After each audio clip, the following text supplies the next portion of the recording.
سعادت حسن منٹو لکھتے ہیں کہ مجھے ایک مرتبہ بازار حسن جانے کا اتفاق ہوا۔ شدید گرمی کا موسم تھا۔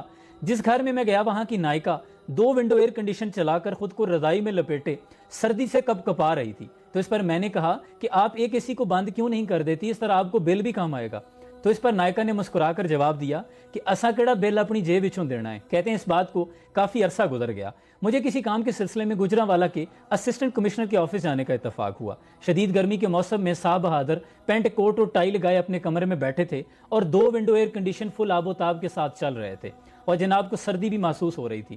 تو اس پر میں نے کہا کہ جناب آپ ایک اے سی کو بند کیوں نہیں کر دیتے، اس طرح آپ کو بل بھی کم آئے گا۔ تو اس پر صاحب بہادر نے جواب دیا کہ اساں کیڑا بل اپنی جیب وچوں دینا ہے۔ کہتے ہیں کہ فوراً میرا خیال اسی بازار حسن کی نائکا کی طرف چلا گیا، کیونکہ دونوں کے مکالمے اور دونوں کی سوچ ایک ہی جیسی ہے۔ تب مجھے سارا معاملہ سمجھ میں آ گیا کہ میرے ملک کے تمام ادارے ایسی ہی نائکا سوچ رکھنے والے افراد کے ہاتھوں میں ہیں، جبکہ اس کے برعکس قائد اعظم محمد علی جناح کا معمول یہ تھا کہ جب بھی آپ اپنے کمرے سے باہر نکلتے تو بجلی کے تمام سوئچ آف کر دیا کرتے۔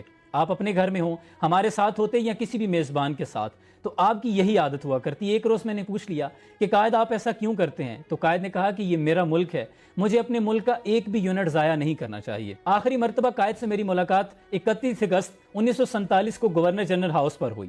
ملاقات کے بعد جب وہ معمول کے مطابق مجھے سیڑھیوں پر چھوڑنے کے لیے آئے تو کمرے سے نکلتے ہوئے حسب عادت انہوں نے بجلی کے تمام سوئچ آف کر دیے۔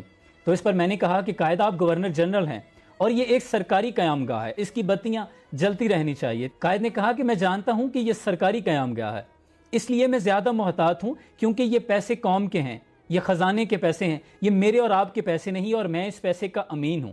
اس کے برعکس اگر میں اپنے گھر میں ہوتا تو پھر مجھے اختیار تھا کہ میں بتیاں جلائے رکھتا رات بھر، لیکن یہاں میں کسی اور حیثیت سے ہوں۔ تم زینے سے نیچے اتر جاؤ، میں یہ بھی بلب بند کر دوں گا۔ یہ وہ سوچ تھی جو ملک کو بنانے والی تھی، اور آج جو سوچ ہے وہ ملک کو کھانے والی ہے۔